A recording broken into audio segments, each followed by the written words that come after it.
Yashodanandana Brajajananandana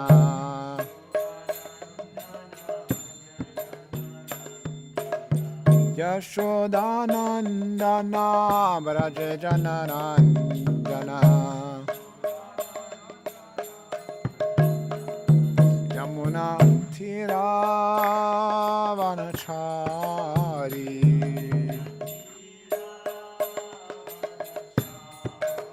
Yamuna Tiravanachari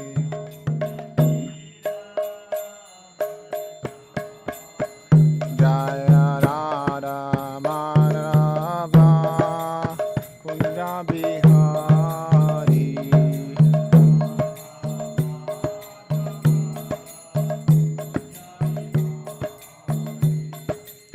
Gopijana Vallabha Girivanadhari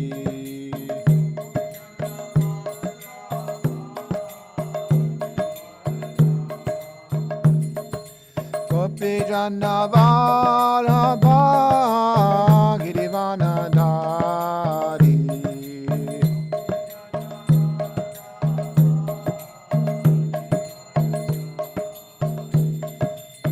Yashodanandana Vrajajanarantana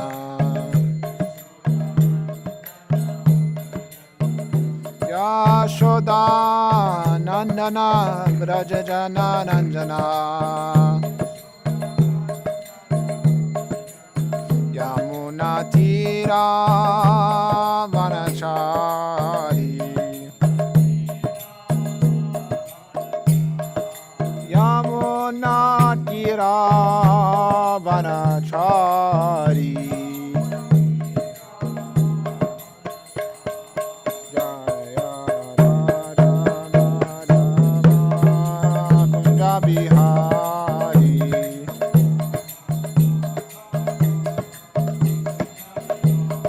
Jaya Radha Madhava Kunja Bihari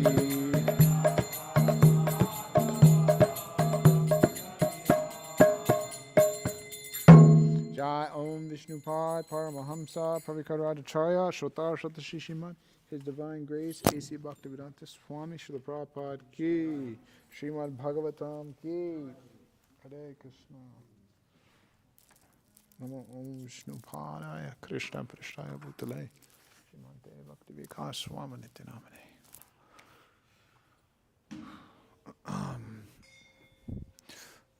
Om Namo Bhagavate Vasudevaya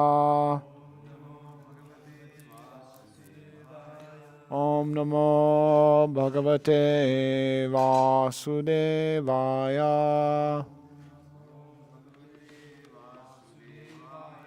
Om Namo Bhagavate Vasudevaya Alrighty, reading from Srimad Bhagavatam, Canto 3, Chapter 5, Text 43.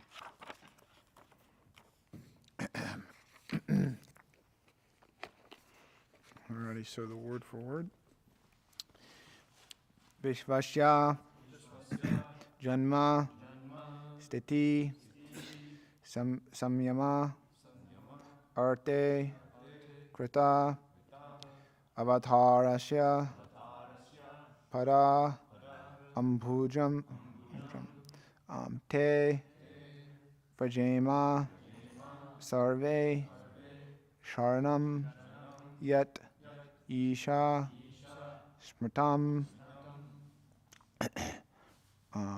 Prayachati, Abhayam, Swa, Pumsam,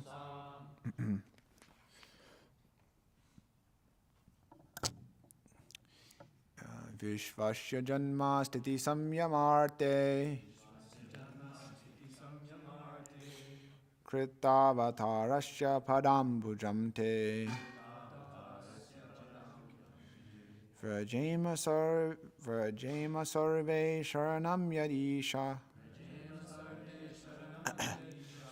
Shritam prayachyat yabayam swapumsam. Vishvasya janmastiti samya arte. Kritavatharasya padambujam te. Vajima sarve sharanam yadisha. Shritam prayachyat yabayam swapumsam. Vishvasya janmastiti samyamarte. Kritavatharasya padambujam te. Vrajima sarve sharanam yadisha. Shritam prayachyat yabayam swapumsam.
Vishvasya janmastiti samyamarte.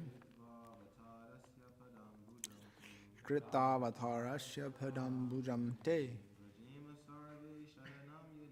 Vrajima sarve sharanam yadisha. Shritam prayachyat abhayam swapumsam. Mataji's? Vishvasya janmastiti samyamarte. Kritavatharasya padambujam te.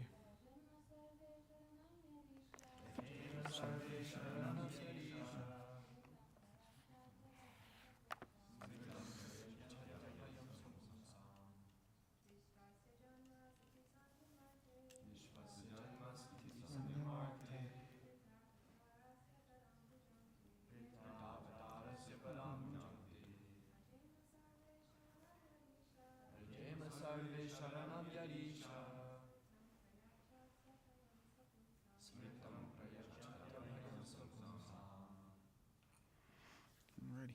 Word for word. Vishvasya, of the cosmic universe. Janma, creation. Stiti, maintenance. Samyama arte, for the dissolution also. Krita, accepted or assumed. Avatarasya, of the incarnations. Pada ambujam, lotus feet. Te, your. Rajema, let us take shelter of. Sarve, all of us. Sharanam, shelter. Yat, that which. Isha, O Lord. Samritam, remembrance. Payachati, awarding. Abhayam, courage. Swapumsam, of the devotees. Okay, translation purport by His Divine Grace, A.C. Bhaktivedanta Swami Srila Prabhupada Ki. O Lord, you assume incarnations for the creation, maintenance, and dissolution of the cosmic manifestation. And therefore, we all take shelter of your lotus feet, because they always award remembrance and courage to your devotees. For the creation, maintenance, and dissolution of the cosmic manifestations, there are three incarnations, Brahma, Vishnu, and Maheshwar, Lord Shiva. They are the controllers or masters of the three modes of material nature, which cause the phenomenal manifestation. Vishnu is the master of the mode of goodness, Brahma is the master of the mode of passion, and Maheshwar is the master of the mode of ignorance. There are different kinds of devotees according to the modes of nature. Persons in the mode of goodness worship Lord Vishnu. Those in the mode of passion worship Lord Brahma. And those in the mode of ignorance worship Lord Shiva. All three of these deities are incarnations of the Supreme Lord Krishna, because he is the original Supreme Personality of Godhead. The demigods directly refer to the lotus feet of the Supreme Lord and not to the different incarnations. The incarnation of Vishnu in the material world is, however, directly worshipped by the demigods. It is learned from various scriptures that the demigods approach Lord Vishnu in the ocean of milk and submit their grievances whenever there is some difficulty in the administration of universal affairs. Although they are incarnations of the Lord Brahma and Lord Shiva worship Lord Vishnu, and thus they are also counted amongst demigods, and not as the Supreme Personality of Godhead. Persons who worship Lord Vishnu are called demigods, and persons who do not do so are called asuras, or demons. Vishnu always takes the part of the demigods, but Brahma and Shiva sometimes take the side of the demons. It is not that they become one in interest with them, but sometimes they do something in order to gain control over the demons. Om Agana Tamananda Shaganan Janjana Salakaya Chakshrulan Manitam Yena Tasmai Shri Gurave Namaha Shri Chaitanya Manobhishnam Stapitam Yena Bhutale Swayam Rupa Kadamayam Dadati Swapadantikam Vandeham Shri Guru Shukta Padakamanam Shri Guru Vaishnamam Sha Shri Rupam Sagaratam Sahagana Raganavtamitam Tam Shajivam Savadvaitam Savadutam Parijana Saritam Krishna Chaitanya Devam Shri Radha Krishna Padan Sahagana Laritam Shri Vishakam Mitam Scha Nama Om Vishnu Paraya Krishna Pishtaya Bhutale Shrimate Bhakti Vikas Swami Namane Nama Om Vishnu Paraya Krishna Pishtaya Bhutale Shrimate Bhakti Vikas Swami Namane Stay Saraswati Devi Guru Vishnu Devi Shesha Shani Vali Paskita Stare Jai Shri Krishna Chaitanya Prabhu Nityananda Shri Advaita Gadadhar Shri Vasari Gaura Bhaktivinoda Hare Krishna Krishna Krishna Hare Hare Hare Ram Ram Ram Hare Hare Shri Chaitanya Prabhu Mandeya Prasada Shaya Vivataha Sangarat Yat Karavata Radha Siddhanta Sammanin. So translation. O Lord, you assume incarnations for the creation, maintenance, and dissolution of the cosmic manifestation, and therefore we all take shelter of your lotus feet, because they always award remembrance and courage to your devotees. So the assembled demigods are speaking, and they're offering prayers. And so this particular prayer, there's a lot of different points here. Specifically, initially, we can understand speaking about the guna avatars, or the incarnations of the of Vishnu within the universe that are in control of the different modes. I don't know exactly where this categorization started. I guess it's been there since creation, but that's very much so explained in Chaitanya Charitamrita, I believe. I forget exactly. I think it's Sanatana Goswami or Rupa Goswami. I forget. I think it's Sanatana Goswami. But anyways, so the anyways, it's a common point, but we understand as being mentioned in the purport that these different incarnations, they're in control of the modes. So Brahma is generally Jiva Tattva, sometimes the Supreme Personality of Godhead, if there's nobody else to do the post. That's mentioned in Shastra. Vishnu, of course, is Vishnu Tattva, and then Shiva, Maheshwar is Shiva Tattva. And that's all. Those are big discussions in and of themselves. So it's understood that Brahma is in charge of passion, Vishnu goodness, and Shiva ignorance. And also there's mention here about creation, maintenance, and destruction. Vishnu, of course, is creating everything. He's creating Brahma. And also, ultimately, he destroys everything. But within the particular universe, living entities are there's different functions. There's Sarga and Visarga. So, the primary creation, the first, which is the creation of Mahatattva and all that kind of stuff, and Vishnu glancing at the pradhana and then that being impregnated, and that's discussed in the Brahma Samhita. And then that glance personified is Shambhu, and which is Shiva, and then Shambhu takes the living entities and puts them into the pradhana, and then that acts and things, and then that becomes the Mahatattva, and like that, and then things agitate a little bit, and then the different material elements are created, and that's the first creation. And then the second creation, which is what we read about with Lord Brahma, and we'll read more about of him kind of he's sitting in the darkness and he's wondering, what's going on, what am I supposed to do? And then he gets instruction to perform penance, and then he creates the material world. And there's different accounts of that. Now, there's the first one, and then there's when he recreates it, because there's partial destructions within the universe at periodic times, up to the heavenly planets, and so like that, and so there's different.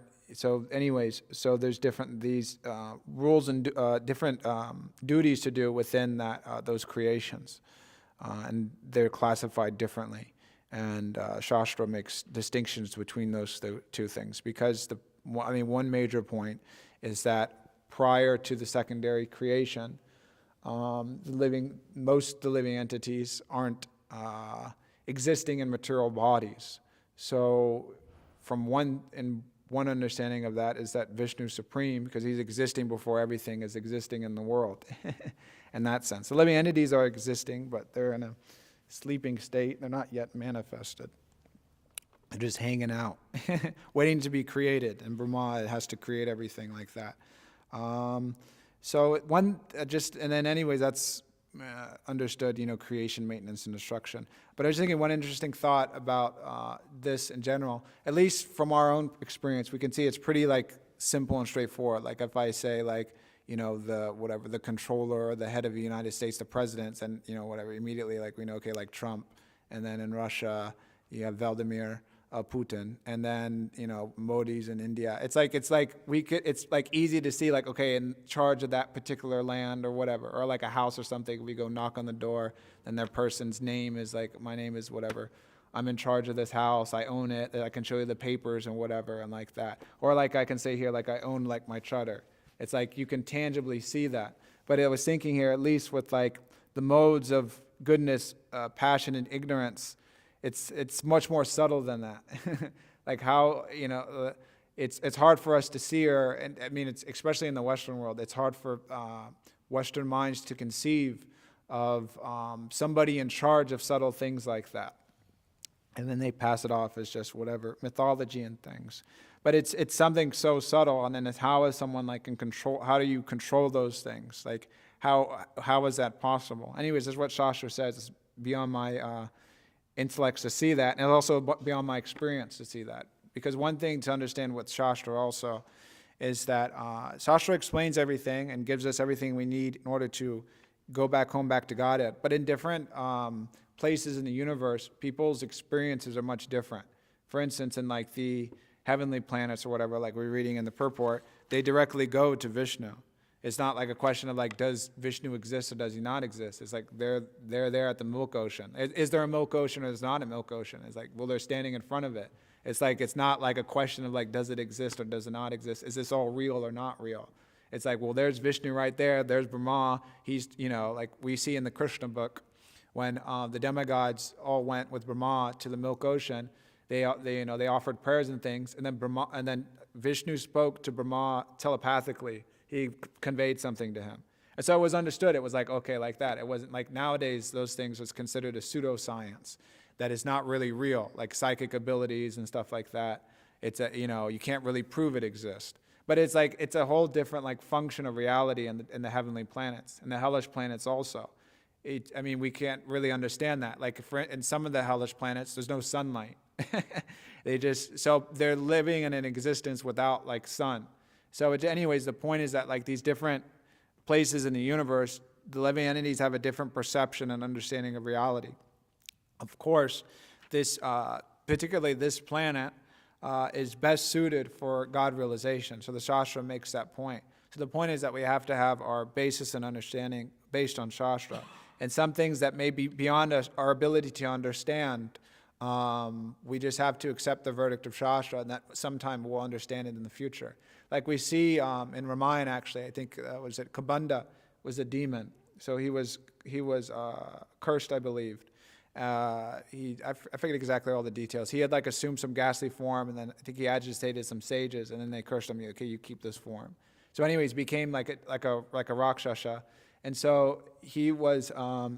His arms were cut off by Lord Ramachandra, and so when that happened, he understood. Okay, like I gotta, I was told that when my arms are cut off, then I'll be freed from this curse and this and that, and he understood that was Lord Ramachandra. So. Anyway, so he was explaining to, so Lord Ramachandra at that point was looking for Sita. And so he was asking for help, this and that, and he was looking for clues and trying to figure out which way to go, because previously he ran into Jatayu, and then he told, like this, that Ravana had like took, and then Jatayu didn't exactly tell him like where he went. So he found this demon, and then he explained, anyways, he was telling him, I'll help you, I'll tell you where to go. But the point is that he was saying, you have to kill me, because then I'll attain my original body. I think it was a demigod or something. And then I'll have like more knowledge. I'm kind of like making the point in short. So anyways, the point is there that I think Govindaraj makes the point that that within that Rakshasa body, there was a certain amount of knowledge that was closed off to him. So in different bodies, even within the material universe, people are more intelligent and able to understand more subtler things. So, but even understanding the subtleties of things and how they work doesn't necessarily mean that we will be pure devotees, as we see with the demigods. The point is made often in Srila Prabhupada's books and in the Bhagavatam of Sakama and Akama devotees. Devotees that have material desires and devotees that don't. And generally it's understood that if a devotee is practicing Krishna consciousness, and he has material desires, he may be born in the heavenly planets. So we don't want to be born in the heavenly planets, because we understand, as we see with Indra, and so generally it highlights on Shastra all of Indra's problems. So is Shastra fault finding? Is looking at the faults of Indra. That, he offended his spiritual master, and he seduced the wife of one rishi, and so many other things. And he stole, the sacrificial horse. He's envious and things like that. So it may not be the case that Indra is like that every single day, because we see also in the, I believe it's the 9th canto, Indra had fell down from his post for some time, and then I think Nahusha, another person got up into that post. And so he was acting as Indra for some period. And so in that period, of him taking that post, he was interested in enjoying with Indra's wife. And so she didn't want to do that. And so she told him that, okay, I'll enjoy with you, but what you do is you get you get some rishis here, and you have them carry your palanquin, and then you come to me, and then I'll enjoy with you. So he was like, okay, so I'm like, good deal. So when he did that, they were like, what, like he got cursed, because it was like, what the heck is that? Like, come on, like think a little bit. So they cursed him to become a snake. And so the point is that, like, in that position, there's bad things can happen. Bad things can happen everywhere in the material world. Brahma bhuvna loka. Even in Brahma's planet, it's not a safe place. We see that Brahma was disturbed in the beginning of the creation by, Kaitaba and Madhu, 2 demons that stole the Vedas. Like that. So even in Brahma's position, it's not a safe place. It doesn't matter where you are in the material world. Disturbances can happen, as we see so much in Shastra. So the point is that Shastra teaches us don't go for those things. one may be attracted to those things and aspire for those things, but when we hear submissively from pure devotees, and they dispel that, and they think, well, you want to go to Brahmaloka for, like you get up there, enjoy for a little bit, and come back down. Why you want to go to the heavenly planets? Why you want to be Indra? What to speak of trying to enjoy in all these subtle ways in the material world or in the heavenly planets? Why do we even want to enjoy on this earthly planet? So Shastra directs us to the goal, which is to surrender unto Krishna and to take shelter of his lotus feet, as being expressed in this verse. So this verse particularly, there's another verse that's mentioned in connection to this, in the sense of, you don't have to pull this up if you don't want to, but in this same canto, in chapter 3, text 21, just read it here. So there's a particular word mentioned, which is Triadisha, which is the Lord of the three. It's an interesting purport, actually. So the translation for this verse is, Lord Sri Krishna is the Lord of all kinds of threes, and he is independently supreme by achievement of all kinds of fortune. He is worshipped by the eternal maintainers of the creation, who offer him the paraphernalia of worship by touching their millions of helmets to his feet. This is a nice verse. So the purport goes on to explain that Krishna is the Lord of the threes. And anyways, it's relevant to the verse today because speaking about the Tamagun, Rajagun, not Tamagun, but Brahma, Shiva, and Vishnu, who are the lords of Tamagun, Rajagun, and Sattvagun. And so the verse goes on to explain, we could just read it because there's some nice points. So Lord Sri Krishna is so mild and merciful as described in the above verses, and yet he is the Lord of all kinds of threes. He is the supreme Lord of the three worlds, the three qualities of material nature, and three Purushas. There are innumerable universes, and in each and every universe there are different manifestations of Brahma, Vishnu, and Rudra. And besides that, there is Sheshamurti, who bears all the universes on his hoods. And Lord Krishna is the Lord of all of them. As incarnation of Manu, he is the original source of all Manus in innumerable universes. Each universe has manifestations of 504,000 Manus. He is the Lord of the three principal potencies, namely Chit Shakti, Maya Shakti, and Tatashta Shakti. And he is the complete master of 6 kinds of fortune: wealth, strength, fame, beauty, knowledge, and renunciation.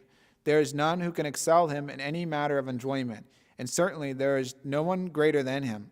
No one is equal to or greater than him. It is the duty of everyone, whoever and wherever one may be, to surrender completely unto him. It is not wonderful, therefore, that all the transcendental controllers surrender to him and make all offerings of worship.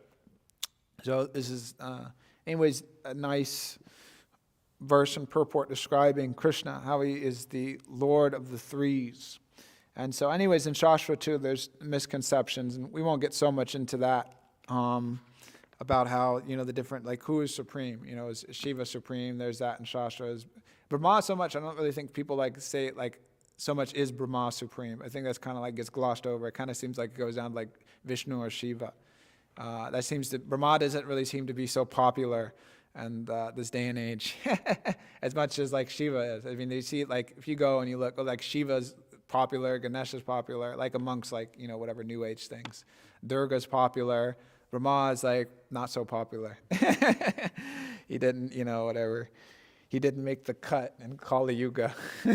There's some Brahma temples and things like that, but just generally speaking, you see people have whatever Buddha statues, Ganesh statues and stuff, but Brahma, I don't really see so much of that. So then there's confusion about who is supreme. And usually, for the most part, at least in the West, people, if they don't, if they say Shiva supreme or whatever, they don't really have any shastric basis for it anyways. It's just kind of something they feel or whatever, or they read something on a website, or they watched a YouTube video, and then some guy said that Shiva supreme or whatever, maybe one, a Sat Guru is saying things like that. So there really isn't so much basis to their arguments. But then some things in the Shastra they do say like that, is Vishnu supreme or Shiva supreme. And then there's one story in regards to this, I forget all the details, but I believe there was some talk amongst the demigods. This is also mentioned in Ramayana. And then there was some, who is supreme, Shiva or Vishnu. And then the demigods, I think Brahma instigated a fight between Vishnu and Shiva. So there was some fight, and then ultimately Vishnu defeated Shiva, and like that. And so then they understood, okay, Vishnu is supreme. But sometimes in distributing books or preaching Krishna consciousness, that may be something that we have to deal with and explain to people. But we can see also there's different, anyways, that the Shastra may mention things to explain that, well, actually Brahma and Shiva aren't supreme, but in one aspect, out of respect for them, it's not that we use that in a sense that they're, in a sense of condescending, that like, oh, really, they're not like so good, or they're like nonsense. You just see, like Brahma did some things which were inappropriate, which is coming up in this third canto. So his what is it? I forget who. Somebody, anyway, some people criticized him, and then they were cursed for that. So and also too, we see with Shiva that there were some incidences mentioned in the 8th canto. So those things are there to help clarify the position and to explain, because there's no stories of Vishnu falling down in the material energy and becoming overcome by Maya. That doesn't happen. There's Yoga Maya, which Krishna covers over his potencies, but it's not that Krishna becomes infected by the material energy. He's completely independent. He's above it. He's a controller of the material energy. That's not the case for Brahma, because he became bewildered by the material energy, and also Shiva. But Shiva is also like that marginal, because he is in touch with it, but then it gets confusing. I'm not trying to get into Shiva Tattva. But that is mentioned in the 8th canto there with Shiva, and also with him being defeated by Krishna on multiple occasions. So let's see here. There's a lot of things that can be said. So there's one point here. Oh, this is an interesting point. So Prabhupada makes the point here that, what does he say exactly? So persons who worship Lord Vishnu are called demigods, and persons who do not do so are called asuras or demons.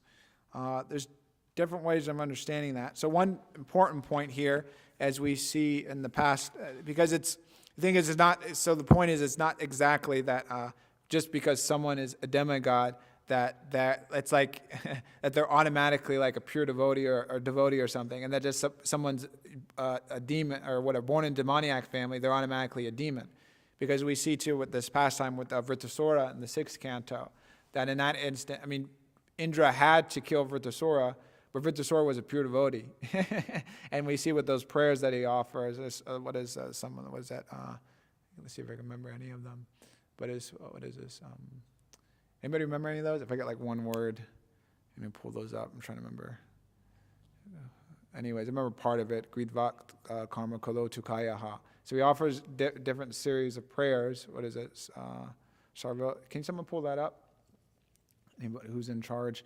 Go to, I believe, Canto 6, chapter. I have to see the chapter titles. Go to index. Yeah. Go to like 13 or so, and then let me see the name. No, keep going. Go to 11. That's it. And then you can scroll down. It's like the last set of verses. I think it's like 30-something. Yeah, there you go. Okay, so 25. So anyway, this is a nice verse. But pull up the next 25, because that's kind of what I was thinking of. So, yeah, so Nakaprishtam, na Chaparameshtam, na Sarvabhom, na Rasari Pacham, na Yoga Siddhir Apunar Bhavamba, Samaja Satwa Virahaya Kunkshe. So Vritasura prays that, O my Lord, source of all opportunities, I do not desire to enjoy in Dhruvaloka, the heavenly planets, or a planet where Lord Brahma resides, nor do I want to be the supreme ruler of all the earthly planets or the lower planetary systems. I do not desire to be master of the powers of mystic yoga, nor do I want liberation if I have to give up your lotus feet. So the point is, I just want to focus specifically on this one, because Indra, he has to kill Vritasura in order to establish himself as the controller of the heavenly planets. So he wants that. Vritasura doesn't want that, and he's praying in that way, and it's evident by his actions. So in that sense, and the Acharyas make the point in the purports that Indra, in that sense, he was demoniac, and Vritrasura was the demigod in that position, just by actions. And anyways, it's pretty complicated. But in that sense, the bigger devotee was Vritrasura. It's an amazing pastime, actually. And then those prayers are very amazing that he offers, and showing the mood of pure devotional service, actually, not wanting anything from of Vishnu. And so Deva and Asuras, we also see too with Prahlad Maharaj, for instance. He was born in a demoniac family. His father was whatever, like the head honcho of demons, and then I guess you'd say his uncle. But his uncle was dead, Haranyaksha. So it's like, he's coming from a family line of big demons. Just like nowadays, somebody, people, whatever, their father or whatever may be a criminal, so they may learn the family business, whatever that may be, or whatever, and that whatever that is. Now, anyways, we don't have to get so much into that. So he was being taught in that way, how to be diplomatic, how to do all these things, and his father was doing a pretty good job at it. It was he had its system down. So it was like, if you want to learn to be the biggest demon, it was like perfect opportunity. Hiranyakashipu, you can learn so much from him. You'd be taking an apprenticeship. So he was able to.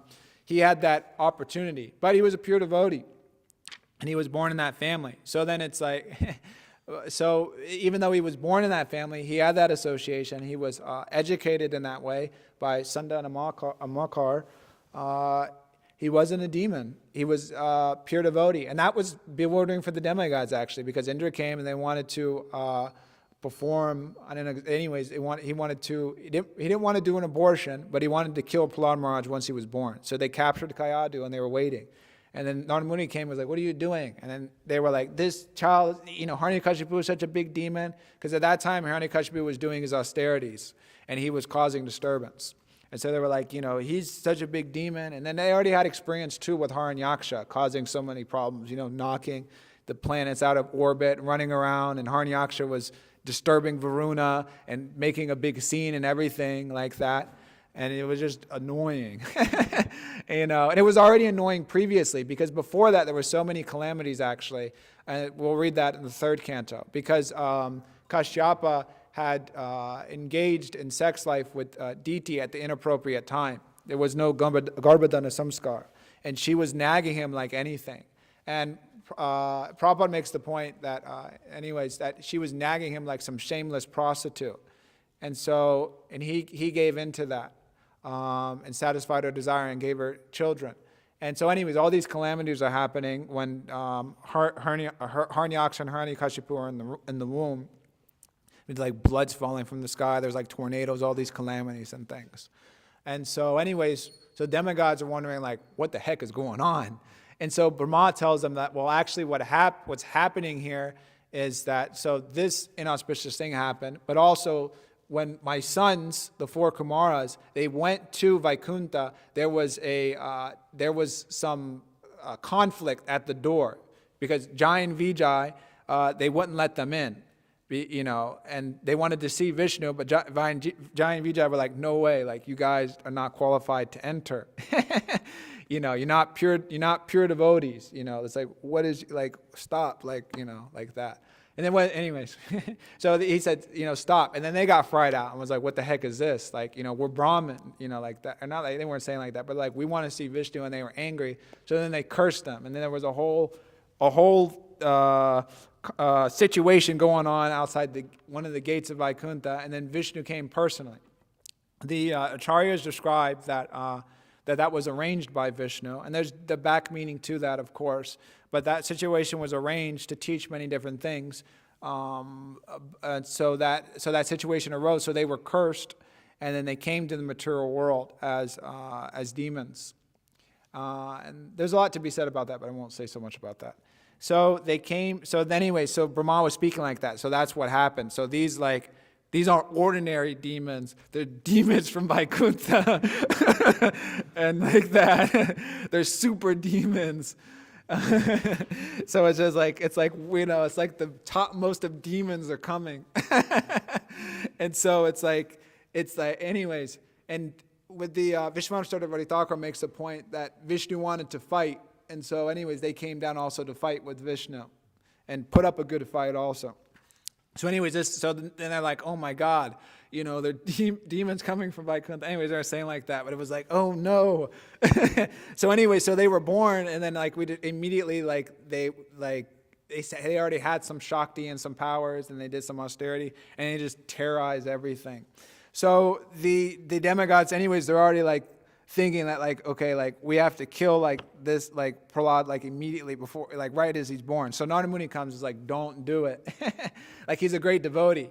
And then they're like, what? He's going to be a great devotee? Like, it's like, how is that possible? So it's like bewildering. So even the demigods, they're more intelligent than us, way more intelligent than us, materially speaking. But even they're bewildered by the arrangement of the Supreme Lord and the work and even the pure devotees like that. And so they accepted that. And so Narada Muni gave shelter to Kayadu in his womb. And within the womb, Prahlad Maharaj was given all these instructions. And he remembered all that. It's like amazing, actually. So another aspect of understanding, too, is that there's no filter for spiritual knowledge, even within the womb or whatever. It may be some little kid or some whatever. We're distributing books, or we're going on chanting Hare Krishna on the streets, and there may be some little child there, or somebody may be pregnant or whatever. Still, the benefit is there, actually. There's no impediment in spreading and preaching Krishna consciousness. So it may be difficult to tell who's a demon and who's a devotee. Because we also see with the demigods in the 9th canto that they're fighting amongst each other and getting into an argument. One demigod, I forget exactly who, but anyways, one demigod was, got another demigod's wife pregnant. And then there was a whole fight about that. So even in the heavenly planets, these things are going on. Pumsastriya matuni bhava metam. There's attraction between male and female is super binding. The purport tomorrow talks a little bit about that, I think. Just about that ahammama, this I and mine. So this is going on. And so Shastra is trying to teach us like what it actually means to be a devotee, what a demigod actually is, what it means to be a deva. Don't get caught up in all this material stuff. So these things are going on. So it can be difficult to say, but anyways, as Prabhupada is making the point here in the purport that that persons who worship Lord Vishnu are called demigods, and persons who do not do so are called asuras or demons. And just elaborating on that, of course, and then there's those verses that are made there that those the opposite, the asuras are against the supremacy of Vishnu. So there's just some little things there. So just kind of going on to another point. What is it here exactly? So the next sentence, so Vishnu always takes the part of the demigods. Brahma and Shiva sometimes take the side of the demons. And so we see that's also famous. For some reason or other, they may get implicated, or maybe not implicated is the right word, but they kind of get like a little like involved in the situation. Like we see with, Hiranyakashipu. He did all these penances, and then, he's causing a problem. So, burning up the universe with his tapas. And so, demigods are like, okay, like, got to do something. So then Brahma goes down and is like, oh, okay, like, and his body was literally being eaten up by ants. It's like crazy austerities, actually. So Brahma, pours his kamandalo on him, regenerates his body, and it's okay, like, and then Hiranyakashipu offers all these wonderful prayers to Brahma. You're amazing. You're the Lord of creation, maintenance, and destruction, and like that. All these prayers. And then he asked for a benediction. Make me become immortal. So anyways, we need to get into that whole story. But Brahma was, in that sense, to pacify the situation, had to offer benedictions to Hiranyakashipu in order, because it's his service to work with the universe, and he's causing a big problem, a big disturbance. So sometimes, even within that situation, sometimes the demigods, they're put into situations and problems come to them which they have to deal with. It's not like, okay, well, I'm just going to like ignore that and like whatever, like I'm okay. But it's like, okay, they're forced to actually deal with the situation. So life can be like that sometimes. And it was complex because, okay, like do you just let Hiranyakashipu do his austerities? He's disturbing the whole universe. Okay, and then we gave him all these benedictions. And what did he do immediately after that? I don't know if it's that chapter, the next chapter, but then one chapter coming up, Hiranyakashipu terrorizes the universe. So he's continuing to cause problems. Now he's just doing it like in a localized way, but just slowly just conquering everything. So he was disturbing the universe already, then he just disturbed the whole universe and took control of everything. So it's like, well, what do? What's the win-win? Do you go and try to pacify him? Well, actually, better you don't try to become the master of the universe. It's just like, oh, okay, that makes sense. But then he's, better you worship Vishnu, But then he's like, well, Vishnu killed my brother. And then he ran away because he's afraid, And it's mentioned, some little joke is mentioned like that. I think, who says that? I think it's mentioned in the 8th canto. I think Vamanadeva is glorifying Bali Maharaj's dynasty. He's saying how your father was such a great fighter, and then he tried to find Vishnu, but Vishnu ran away and hid himself, and he couldn't find him. And then they try to say like that too, that I think Vishnu entered into the heirs of Hiranyakashipu, and then he was running around looking for where he was and was burning in anger. And his anger was just increasing and increasing and increasing. So, so it's what do you do in situations like that? It can be complex. It cannot be so simple, because it was like a lose-lose situation. Okay, so he did that, and then so many problems ensued. But ultimately, Nrsingadev came and took care of the situation. And then with Shiva also, we see with Banasura, for instance, that Banasura... He engaged in austerities and pleased Shiva, and then he got the benedictions to have 1,000 arms. So then he was playing some music for Shiva, and then, as we see, then his 1,000 arms became a problem, because then he was thinking, well, I want to fight with Vishnu. No, sorry, not with Vishnu, but he was like, I want to fight with you, Shiva. And then Shiva was like, whoa, slow down there. Someone's going to come and take care of your pride. Don't worry. That day is coming soon. And then he was kind of like, oh, okay. A formidable opponent. And then anyways, then Banasura fought with Krishna, and Krishna cut off all of his arms except a couple. And he didn't kill him because he was the descendant of Prahlad Maharaj. Banasura is the son of Bali Maharaj. And so he didn't kill him, he protected him. But then Krishna fought with Shiva and defeated Shiva in that instance. And like that. And then there's whatever, using this yawning weapon and things, and there's a famous picture in that regards.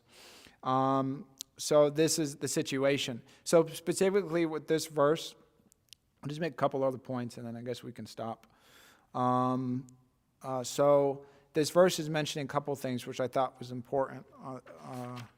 Another aspect of the verse. So it's making the point here that, so therefore we all take shelter of your lotus feet, because they always award remembrance and courage to your devotees.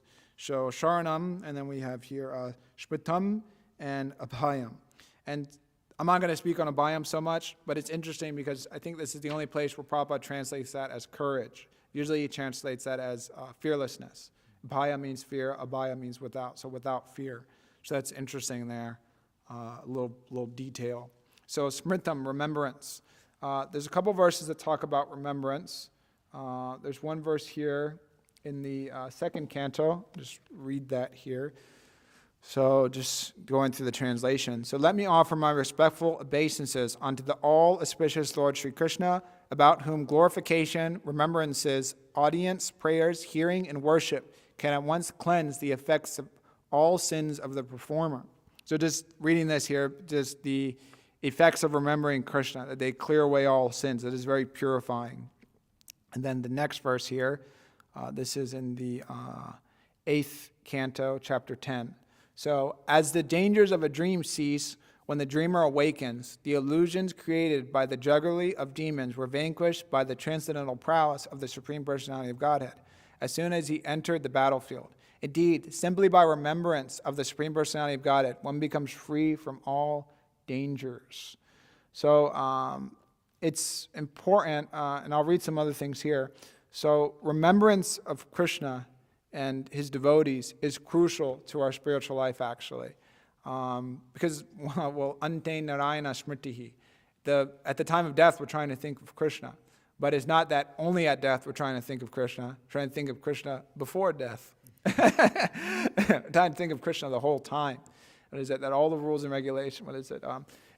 There's different verses in Shastra that make that point, but if one remembers Krishna, it's like the greatest gain and thing, and all the rules and regulations are meant for, like, remembering Krishna. It's the most important thing. So remembering Krishna is important, actually. And we see the demigods here, because they're saying that by taking shelter of his lotus feet, Krishna gives remembrance. So we may think, well, remembrance, like, what I want something tangible, like, give me some money, give me this, give me that. But actually to remember Krishna and remember his devotees and to always be Krishna conscious is the best thing. There's nothing better than that. There's nothing better that you can get than Krishna consciousness. There isn't like, whatever, you get a discount on whatever in the material world, or you get your cell phone bill $1 a year, or whatever it is, like you get a good deal, like, okay, they're selling this property here, this temple, whatever. We got a good deal, we paid $1 for it. It's like, that's a good deal, and like you probably won't get that again, but the remembrance of Krishna and Krishna consciousness is better than any deal you can get in the material world. It's like if someone comes, well, I'm going to give you the position of Lord Brahma. What do I have to do? You just all you have to do is just, give me $1 or whatever, or just give me a penny.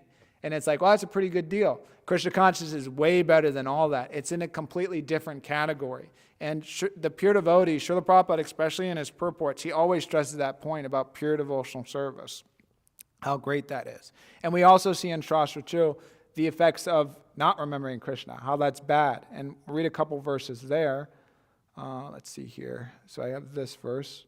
Let me read this one specifically. Let me read some stuff out of order. Okay. So when one deviates from his original consciousness, he loses his capacity to remember his previous position or recognize his present one. When remembrance is lost, all knowledge acquired is When remembrance is lost, all knowledge acquired is based on a false foundation. When this occurs, learned scholars consider that the soul is lost. And so there's actually a nice string of verses here. Maybe I'll read some, maybe I won't. I'm just trying to get to the point. Just talking about the position of one who's attached to sense gratification, how that affects our Krishna consciousness, and such thing. And so this verse in particular is mentioning that by when we lose remembrance of Krishna, then when we become sidetracked. Like we lose the reference point. Like if we're remembering Krishna, remembering the instructions of the spiritual master, if we're remembering the pleas of Vaishnava, then we have a good reference point. If we have an anchor, it's like, okay, this is the way to navigate myself. It's a compass. If we lose that, then anything goes. Then heck, why follow the four regs? I took a vow, but who, whatever. I don't want to do that now. But if we think, well, actually, I'm doing this for the pleasure of my spiritual master, that, Krishna is the goal of life. I have to, please him. He's my greatest friend. He's my greatest well-wisher. Let me follow all these things, out of duty. Okay, I don't love Krishna, but my spiritual master loves Krishna, and the Vaishnavas love Krishna. Let me try to develop love for them and serve them. And then maybe maybe I'll be attracted to follow these different things. So this has to be our anchor and our compass. Otherwise we forget that, and then it's anything goes. And then we see that sometimes, unfortunately, that people, they lose sight of the goal, or they become, temporarily deviated, and anything goes. And sometimes we see too that people, they may have some difficulty, but they they keep focus, and they know they keep that, okay, I have to keep trying to serve Krishna. And eventually they come back, and then they try, and Krishna helps them. So the point is that we have to keep our shelter in Krishna, in his lotus feet, in his devotees. That's the only shelter within the material world. There's a lot of things that can be said about that, but we may if they're in the material world, people, they don't have any shelter. And they may say so many things, and we may see so many things. Someone may have the best job, mansion, money, this and that. They may have so many nice material things. And it may seem like they have a lot of shelter, but that shelter is not eternal. The only eternal shelter is Krishna, and surrendering onto his lotus feet. And the demigods are making that point, that this is the shelter. And then by taking shelter of that, we get remembrance and we get courage. Because the thing is that life is difficult, life is complex, things are changing. But the thing is that Guru, Krishna, and the Vaishnavas are our only shelter. And we have to remember that. And we'll remember that by praying to Krishna and trying to be Krishna consciousness.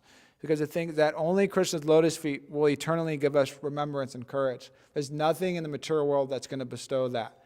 No, this, that, the other thing. Like sometimes they would ask Prabhupada, well, there's one, I think Giri Maharaj makes that point, like overcoming lust or whatever. We may make a change in our diet. Okay, don't eat eggplant and don't eat things that are spicy and whatever, and I'll be more in the mode of goodness. But the thing is, unless we take shelter of that may help to some degree, but the big thing that's going to help is that we have to take shelter of Krishna, and we have to take shelter of the Vaishnavas, and we have to execute the process of Krishna consciousness seriously.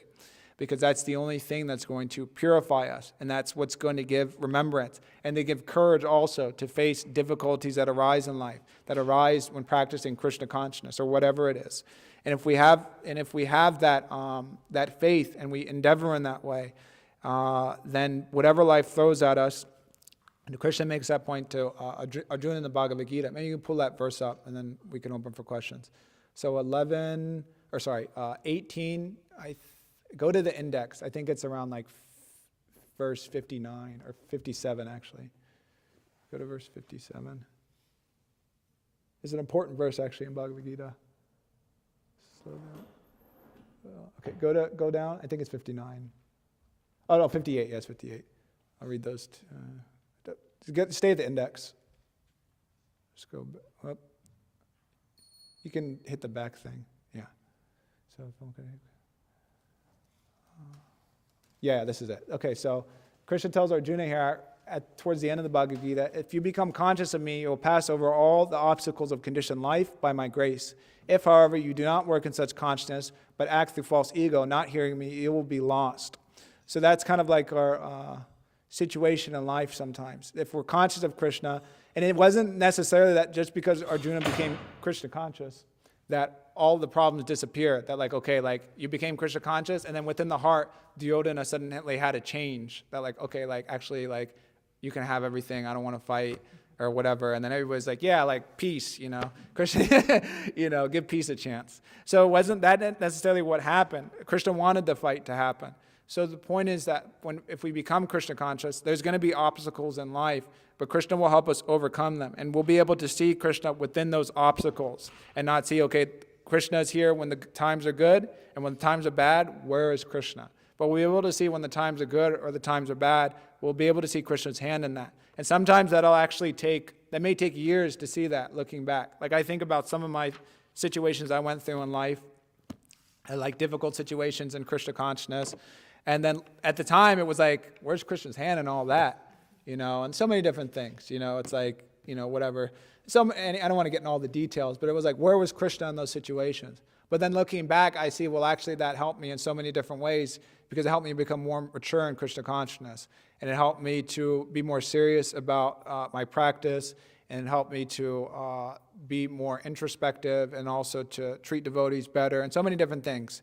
So anything that happens to us in Krishna consciousness, if we have the right attitude, can be beneficial. But if we have a wrong attitude in Krishna consciousness, it doesn't matter what good happens. The Guru may glorify us. We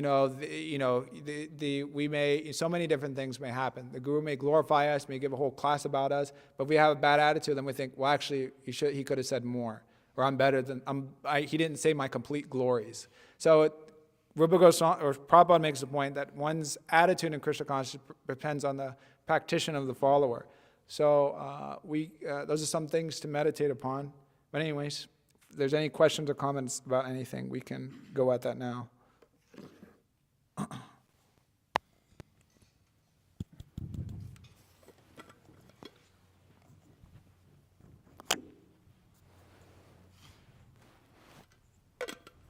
Prabhu, the Shastra often emphasizes the three modes of material nature, and we're hearing about it today in your class. I'm wondering, is it possible even on the neophyte platform to rise above goodness, passion, and ignorance? How does one actually perceive Shuddha Sattva?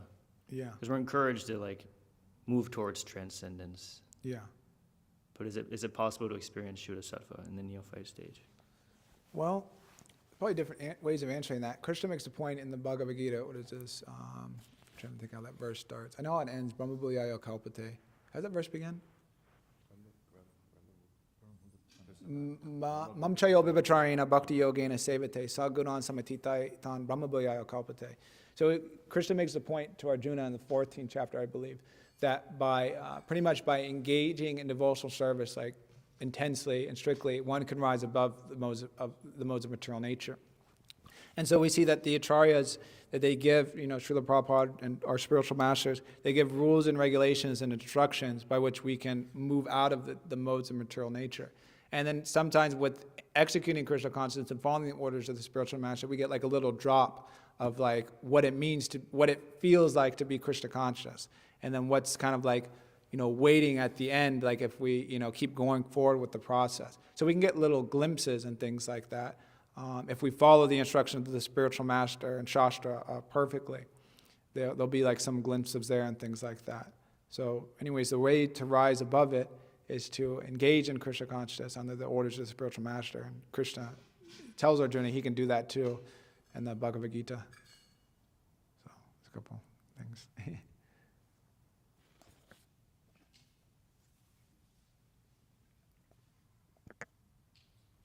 Yeah. All guest.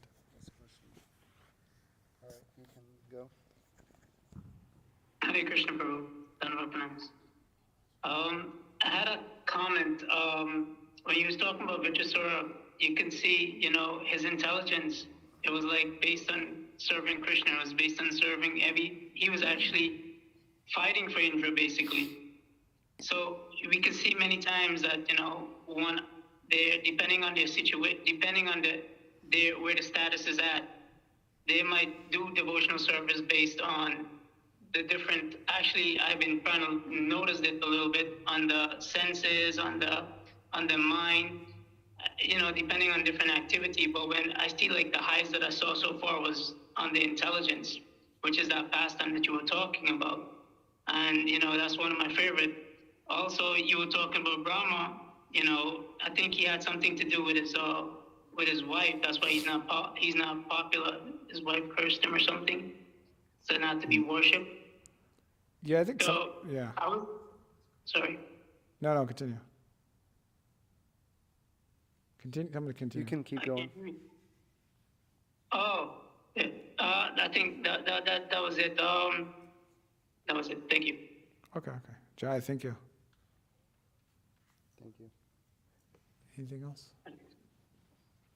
He's done it. Okay. Mataji's? Okay. Thank you very much. Srimad Bhagavatam ki, Srila Prabhupada ki.